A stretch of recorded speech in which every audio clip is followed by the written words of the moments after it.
Hello, my name is Susan West, leadership coach and faculty at the Solvay Brussels School of Economics and Management.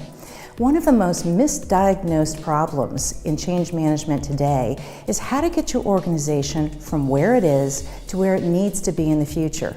And to do that so that the change is sustainable and you're growing and developing your people in the process.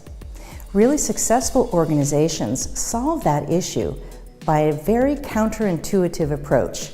To learn that and to gain access to tools and techniques that you can bring home to your association, I hope that you'll join me in my workshop, The Secrets of Successful Change and Leading Change.